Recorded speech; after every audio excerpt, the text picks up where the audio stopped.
Hello and welcome to QU All Access. I'm Courtney Gear. And I'm Ryan Snyder. Coming up, we'll take a look at how to make your dorm room feel more like home. And the latest on the tension on the campus of the University of Missouri. We lead with continuing coverage of the Illinois MAP grant situation. QU All Access traveled to the Illinois Capitol Tuesday to see what was happening with the grant funding.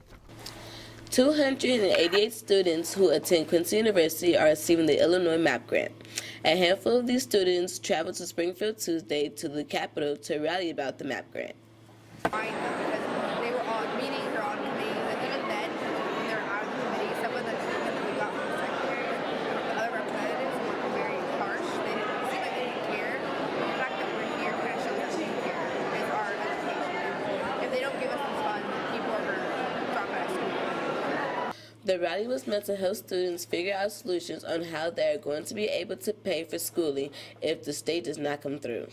Basically, in terms of the MAP grant in this situation, I'm very nervous about the situation because it's the unknown that's very nerve-wracking. It's like the question of whether we will be able to pay for school or not. Coming here today definitely helped in terms of meeting with my state representative, but in terms of meeting with my senator, it didn't go as well. A major part of the college experience, and many freshmen are required to live on campus for at least 1 year. QU All Access has some tips to make your dorm room feel more like home. With many students living on college campuses, a lot of their free time is spent inside their living quarters. Decorating their space and making it match their personalities is something many students do. At QU, there are multiple buildings in which students can live, and all students are welcome to spice up their rooms, but there are a few guidelines each student must follow beforehand. Well, we have a variety of spaces. We have several more traditional residence halls. Garner and Heline are the first-year buildings. Willer, Padua, and Friars are traditional residence halls set up for upperclassmen, sophomore and above. And then we have the SLC Woods, which are apartment style, which have a kitchen and individual rooms. I think the major limitations is how they hang stuff and put stuff on the walls. We usually recommend using some kind of painter's tape or masking tape, not like duct tape, but really hard adhesive tape that's going to pull the paint off the walls. For the most part, the 3M hooks work fairly well as long as you pull them off correctly and not just rip them off. And then the other major thing, that if you're going to hang anything, that you don't hang anything around any fire safety equipment like the sprinklers or a smoke detector or anything like that. There are many ways students arrange their rooms to fit their interests. It is common to see string lighting hanging from the ceiling, personal pictures on the wall, and miniature refrigerators supporting a television. One QU student has his own way of personalizing his room. Well, living in Friars, I've seen that there's a sink and there's a lot of room compared pad. It's split open, so you have one room where your bedroom is by the window, and the other room's where the sink, and I put a table in. Yeah. So I think that's really cool. So when I have people over, it's just to hang out. I have a table, and if we're eating or if we're playing cards, we have a cards table. Okay. That I've improved the looks of it. I put posters up. Yeah. Like I just said, I put in the table with the chairs, and I also have my own TV stand, so I think it looks pretty good. Students are encouraged to express their creativity while still staying within the QU guidelines set for decorating rooms. While many improvements have been made around campus in the last year, students may still be waiting for an improvement to their living space. QU All Access asked around campus to find out how satisfied students are with their dorms.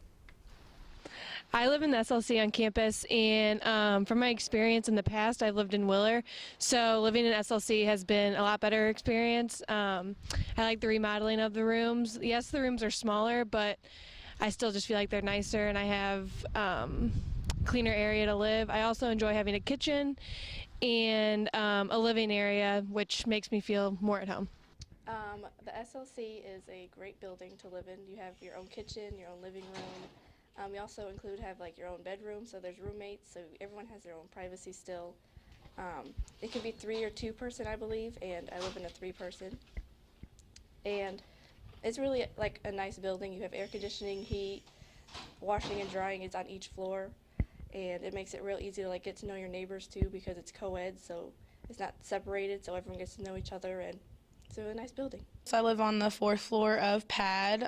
Something I like about PAD is that I get a single room and I'm on my own, so I have some alone time. Something I don't like is the fact that we can't control the heat in there. Yeah, so I live in Willer, and I guess whenever I first moved in at the beginning of the year, conditions weren't too great at all. I guess maintenance requests weren't really filled at all or put in until the very beginning of the year, so it took a while to get things going. But now that most of them have been filled, it's really not too terrible. Obviously, it's a little outdated, but other than that, it's not bad. It's not a bad place to live. I stay here at Garner Hall. It's on the north side of campus, and it's a great living community. So I live in PAD, and for what PAD is, I mean, it's fine. I mean, it's a concrete building when it's a mass dormitory, so for what it is, it's fine. For people who are expecting, you know, glamorous lifestyle, I guess you would say, I mean, I guess they can be disappointed, but, you know, it's got a bathroom, it's got nice, you know, water pressure. They keep it nice and clean, but it is just kind of a bland concrete building. If you still need service hours and like to travel, QU has the perfect experience for you. QU is offering students the chance to go on mission trips to earn service hours required for graduation. The next upcoming mission trip will be December 11th through December 17th. There will be 2 trips for students to choose from. One group will go to Chicago and another will go to Biloxi, Mississippi. The Chicago group will assist in an after-school program for kids and work at a food pantry, as well as help with clothing distribution. Students going to Biloxi will help with the relief of the area impacted by flooding. For more information, stop by the campus ministry office. 2 QU English majors are catching everyone's attention this year with their own publications, each with a theme of perseverance leading to success. Juniors Miranda Geyer and Rebecca Porter are both English majors with the dream of becoming a best-selling author. Geyer's book has already been published and is available on Amazon, while Porter is in the process of having her book published. Geyer's book, titled Predetermined, takes place in a world where everyone's life is planned out in 4 steps. If you do not follow these steps, you are sent to a prison where you may not get out alive. Predetermined was published August 24, 2015, and Geyer shared with us the background for the book and what inspires her to write. 8th grade, I was in study hall, and I did all my homework and everything, so I was sitting there talking to my best friend, and she's like, Miranda, do something else. And she goes, I asked her what, and she goes, write a book. So I did. Porter, on the other hand, is in the process of publishing her book titled Coco Teal. Her book describes the life of young adult Coco as she is thrown into a world filled with magic and must face her destiny. Coco Teal is in the publication process and is planned for release in the spring of 2016. Porter shares her thoughts on the novel and what inspired her to become an author. What inspires me to write is all the books that I read and all the authors that have written them, and it helps make me want to tell my story and get it out there. Every dream starts somewhere, so we asked both authors to share some advice for aspiring authors. First of all, don't give up. Not everybody's going to accept it. Not everybody's going to like it. It's critique. It's supposed to help. So your idea for your novel or whatever, your story, can come from anywhere. Always keep your eyes open. It's very important to stick to your passion and just keep a deadline. If you have goals in life, just mark them out and don't ever give up. Predetermined is available on Amazon, and make sure to keep an eye out this spring for Coco Teal. Reporting for QU All Access, I'm Courtney Gear. If you happened to walk by the Hawk's Nest a few days ago, you may have been taken aback to the 1950s. Saturday night, about 30 students gathered in the Hawk's Nest to participate in a murder mystery. A murder mystery is a real-life game of Clue. Several of the students dressed up in 1950s era clothing and played the characters who were hosting the mystery. These characters included the chief of police and owner of the Hawk's Nest, just to name a few. The students then tried to find out who committed the crime by talking with the characters and trying to find clues on how it was done. This night was just another chance for students to get together and have fun on a Saturday night. Basically, during the night, somebody's going to get murdered, and all of the guests, or people that aren't actually playing characters, are going to figure out who is the murderer, and it's just a night of murder and mystery and all that good fun stuff. Coming up, we'll take a look at how one anonymous social media app is proving to be not so anonymous. And how one Texas couple may have made the cutest discovery of their lives. Stay with us. Yes. Growing up, I had one deaf friend, and that was the only deaf person I knew before coming to school here at QU. And now I regularly get to hang out and socialize with the deaf community, which has been awesome. Sign language isn't exactly like learning another spoken language because you use your body, facial expressions, your hands are your instruments. So it is definitely learning a new language. It has its own grammar and syntax and everything. It's not exactly like English like a lot of people think it is.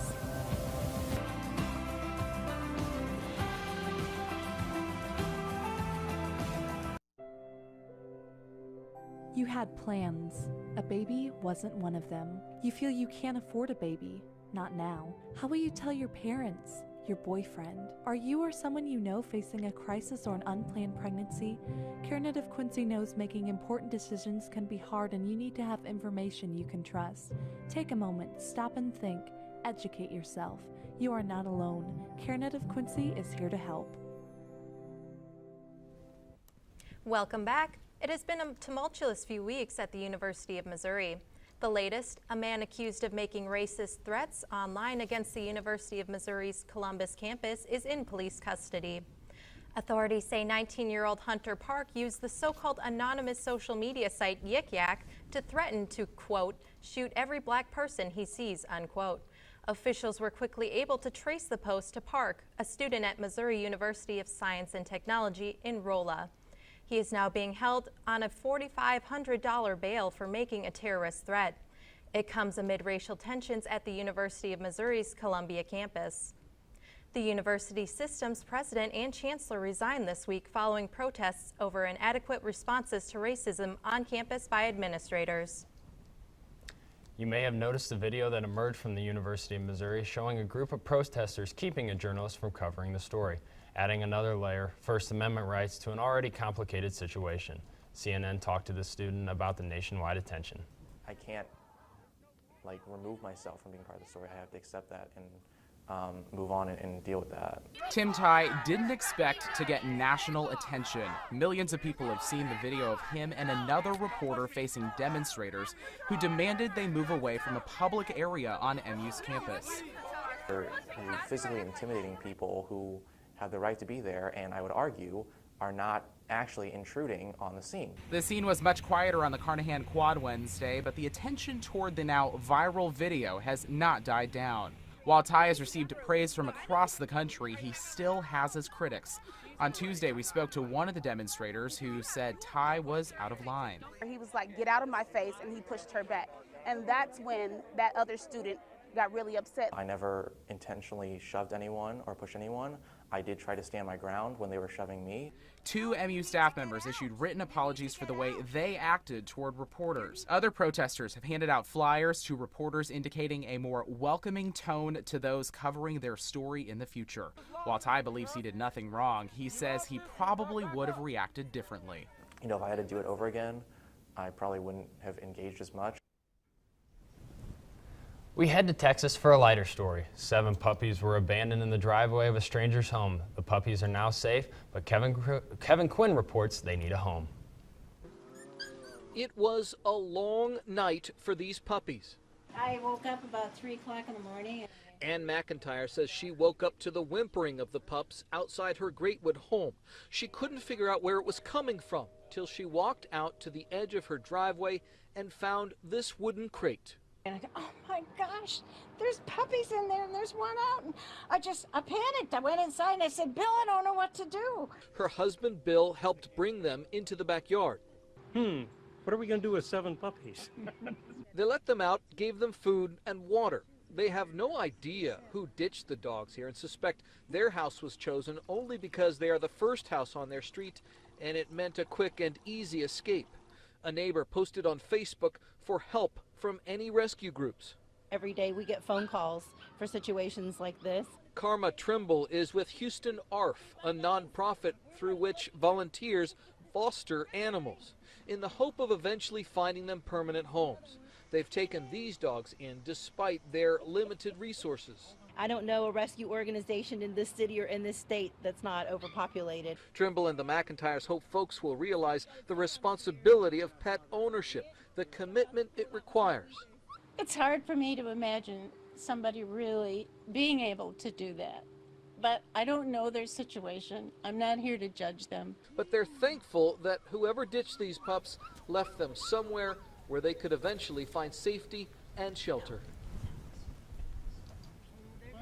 The puppies will be adopted out in a few weeks.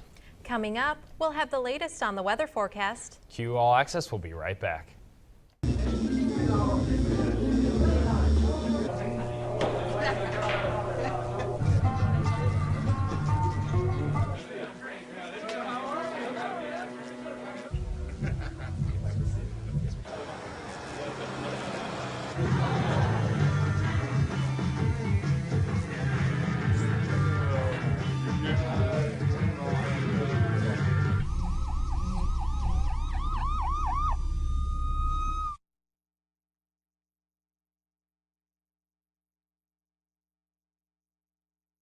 Join me, Coach Marty Bell, head basketball coach of the Quincy University Hawks, live from Chicks on the River every Monday night at 6:30 p.m. or on ESPN 1440 for the Coach Marty Bell Show.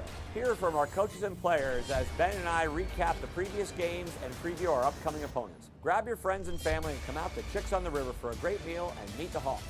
QU men's basketball, Chicks on the River, and ESPN 1440, a winning combination. And as always, it truly is.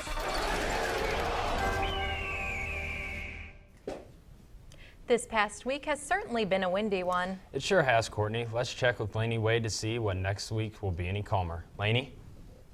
Well, I hope no one's hoping for a warm-up. And as far as calmer goes, can't say that it will be calm.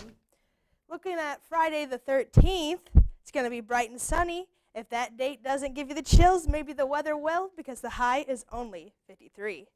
Moving into Saturday, we got the sun coming out once again, bright and sunny, 61. A little bit of a warm-up, that's nice. And then wrapping up our weekend on Sunday, the clouds are going to come around, bright and sunny though, still, with a high near 60. Looking farther into the week, you might want to pull out those umbrellas because on Monday, looks like we have a chance for rain with a high near 54. Tuesday, keep the umbrella attached to your hip because we're still going to have some rain with a high of 56. So we're moving up. And then on Wednesday, it looks like a chance of isolated thunderstorms are going to be in the area with a high only reaching 53. And then on Thursday, we wrap up our week with the sun coming back out at 51. So the weather's still in the mid-50s and low 60s, but that should be expected. It is well into November. I don't see it warming up any higher than 65. I could be wrong, but that about wraps it up for this weekly forecast. I'm Lainey Wade. Back to you guys at the desk. Thanks, Lainey. QU's Advancement Alumni Office and Student Alumni Association is hosting National Philanthropy Week from November 16th until November 20th. National Philanthropy Day, which is November 15th, serves to thank those who have contributed to philanthropies across the nation. Tables will be set up in the cafeteria for students to donate pocket change into Feeding the Hawk, a hawk-shaped piggy bank. Students who do donate will have their picture taken and posted on a Facebook wall in the contest against the alumni of who can post more pictures. The winner of the contest will receive exclusive bragging rights. The money raised from the event will go towards the Student Emergency Fund, and students are encouraged to think about their donation, what their donation means. They're making an impact, and they can see that even the smallest amount of change or a donation or a reason why they give is making an impact for students and possibly them in the future. Coming up, big news from the Lady Hawks softball program. And how farmers are preparing for the craziness of Thanksgiving. Stay with us. QUTV is more than a news outlet. 1 in 5 undergrads work at least 35 hours a week year-round. Students involved with QUTV learn life lessons, create lasting memories, and gain the experience needed to succeed in future careers. Students need to be involved with QUTV as a viewer or as a participant, because we need to know what's going on around our campus. Knowledge is powerful, and QUTV News serves to inform not only the students, but the Quincy University community as a reliable and powerful news network.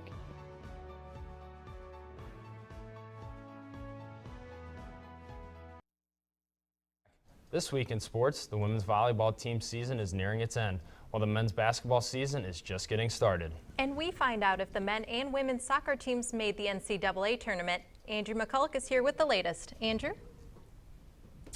It was a busy week in Hawk sports, and we kicked things off with the women's volleyball team, who came into their home match with Truman State with a 12-16 record. Could Coach Crank's team right the ship against their conference rival and put an end to their losing streak? We've got the action at Pepsi Arena.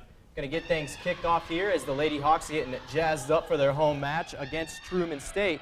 We're going to open things up. It's going to be senior Rachel Rush. Here comes the boom. It's a kill there for the Hawks, placed perfectly. And the Hawks were just getting started there in set one. This next one, it's going to be Emily Lindemulder with the kill there, set up by Cassandra Cahill.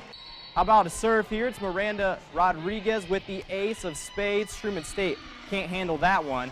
Next play here, we're going to get some defensive action. Or actually, no, we're going to have Rachel Rush with another kill. She had a great first set there for the Lady Hawks. And now we're going to have some defensive action here. Truman State on the attack. No soup for you on that play. They're going to try again here, but it's a block. Rush there, active hands, and she gets the point for the Hawks. It's going to be Miranda Rodriguez next here, setting up Becca Rabel, who gets in on the action for the Lady Hawks. However, Truman State would prove just to be a little too much, as they're going to squeak by in 5 sets with plays like that from Allie Patterson, with the kill there. Truman State wins 3-2, advancing to 16-12 on the season. Quincy 12-17. Taylor McMonigal leads with 16 kills for the Lady Hawks, and Miranda Rodriguez adds in 27 assists. Thanksgiving is just a few weeks away, and that means basketball season is upon us. I checked out the men's basketball practice to see how the team looks this year. The Quincy Hawks men's basketball team has plenty to be excited about this season. Although the team finished just 13-16 last year and were eliminated by Truman State in the first round of the GLVC Conference Tournament, 7 of the team's losses were by 7 points or less. The Hawks return all 5 of their starters from last year, led by redshirt junior Evan McGaffey, who led the team in scoring and rebounds with just under 12 points and 7 rebounds per game. Coach Marty Bell believes that experience can help elevate his team to the next level. If you go back over the years in the league level, at the GLVC level, you'll find that the teams that were the most experienced tend to have the greatest level of success. So I like the position that puts us in coming out of the start of the season. Not only are the Hawks an experienced bunch, but they are a deep team filled with weapons not only in the starting 5, but on the bench as well. The Hawks are recognized as the 3rd best team in the West Division in the preseason GLVC rankings because this year's team adds more depth in transfers Vaughn Washington and Joseph Tagarelli. Washington and Tagarelli are players Coach Bell believes can immediately come into the program and be successful. Joe's very sure-handed and is a good rebounder and a really good competitor and really understands the game. Vaughn, I think, same thing. Really understands the game, gives us a great defensive presence, quickness, a slasher to the rim, or a guy who can knock down a 3. Open up their regular season at Grand Valley State on November 14th. Hot off a big comeback win at home against Truman State, Coach Pagic's football team looked to make it 2 in a row against McKendree. However, the Bearcats had other plans as they racked up over 600 yards of total offense en route to a big 56-30 win over the Hawks. The Hawks now falling to 3-6 on the season. McKendree 7-2. For McKendree, it was their quarterback doing all the damage, both through the air and on the ground, with 296 passing yards and 125 rushing yards. It's Isaac Fisher there. For QU, Chris Harris, 21 rushes, 96 yards, and a touchdown. The women's soccer team faced a tough rematch against Truman State in the GLVC semifinal. The Bulldogs defeated the Lady Hawks 2-0 in their first matchup this season, and the result would not be much different this time around, as Truman State would beat Quincy in penalty kicks. Through regular time, the score 1-1, but TSU wins in penalty kicks 4-3 as Haley Markway with her 2nd goal of the season for Quincy, who's now 13-3-4 on the season. The men's soccer team had better luck in the semifinal than the women as they took down Indy in penalty kicks. Coach Carpenter's team would have to beat the #1 seed Rockhurst in order to take the GLVC crown, but the offense couldn't find the back of the net. Rockhurst would score in the second half and win by a final score of 1-0. Rockhurst, an impressive season thus far at 16-1-2. The Hawks dropped to 12-6-2. For Rockhurst, it was Brian O'Neill with his first goal of the season. Artan Amini, 2 shots on goal for the Hawks, but none finding the back of the net. Despite neither the men or women's soccer teams winning their conference championship, both did achieve their ultimate goal of making the NCAA tournament. The men were selected as a 5th seed and will play 4th seed Cedarville on November 12th at 6 p.m. in Kansas City, Missouri. There, and you also see the women also making the NCAA tournament as well. They will be the 4th seed, and they'll play UMSL on Friday, November 13th at 6 p.m. The winner will play number 1 seed Grand Valley State, and for the men, they'll get an opportunity to face Rockhurst again if they can beat Cedarville.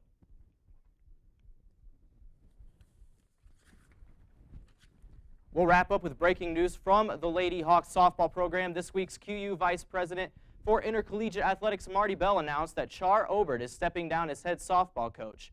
Bell has named Associate Head Coach Carla Pacini the 9th head coach in program history. Obert leaves QU as the 2nd winningest coach in program history with a .266 and .242 record over 10 seasons. She is also the only coach in program history to lead the Lady Hawks to the NCAA tournament in both 2010 and 2011. Pacini takes over after 4 seasons as an assistant under Obert, and she was also a player on both NCAA tournament teams in 2010 and 2011. We'll have much more on this story next week. So that's going to do it for sports this week, but if you can't wait until next week's episode for more Hawks and Lady Hawks action, remember to tune in to the Hawks Sports Radio broadcast every week, which is available on the QUTV Facebook page. Thanks, Andrew. We'll be right back. Stay with us.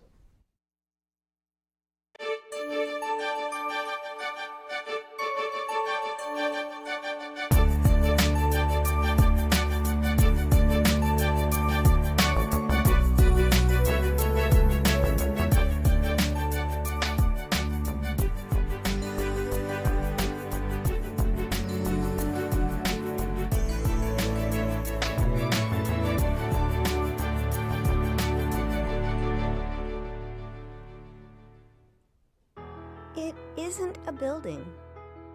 It isn't an arena or field. It isn't a classroom. It's a friendship. It's the bonds you form. It's an opportunity. It's the experience. It's a Q thing. Schedule your visit today.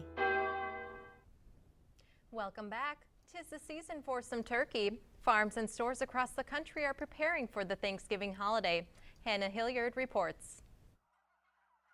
When you think of November, you think turkey, and so do the Yordies. I've been in the business 35 years. I'm the 3rd generation, and now my sons are partners, so that would be the 4th generation. And they know this time of year means game time. We process everything in November. Everything means about 10,000 turkeys, and even 2 weeks out from the holiday, Yordies is already seeing an increase in orders. Some of them, I think, are ordering it earlier this year because of the turkey shortage. The avian flu hit some mass-producing turkey farms this year, but never made it to Illinois. All year we've taken steps to prevent that from happening, disinfecting ourselves, going in and out of all buildings. And it's paid off. Brent Yordy says there is no shortage on their farm. In fact, they have more birds than ever before, which leaves just one more question. The perfect turkey, that's a tough one. But it turns out it's not that tough. One that you can buy to feed the whole family, feed all your guests, and have just enough for one more meal. On the topic of turkeys, let's talk about Thanksgiving dinner. What is something besides turkey that your family eats during the Thanksgiving? Well, my grandma makes these things called pinwheels, which a lot of people haven't heard of. And basically it's like a taco shell with cream cheese, ham, and olives rolled up. Very good. I like it. Sounds delicious. Andrew? My mom makes the best cheesy potatoes out there to go along with the turkey, so that's definitely my favorite. I'd have to say my grandma, she makes wonderful mashed potatoes and gravy, so I'm really looking forward to going home for those. I think I top all you guys. My dad actually makes the best pies, and my mom helps out too by picking them up at the grocery store, so looks like it's going to be a delicious Thanksgiving dinner coming up here. So Well, thank you all for joining us in this week's episode of QU All Access. Remember to tune in online on Facebook or on Channel 97 on campus for more news anytime. For the entire All Access team, I'm Courtney Gear. And I'm Ryan Snyder. As always, thank you for watching, and we'll see you next week, Hawks.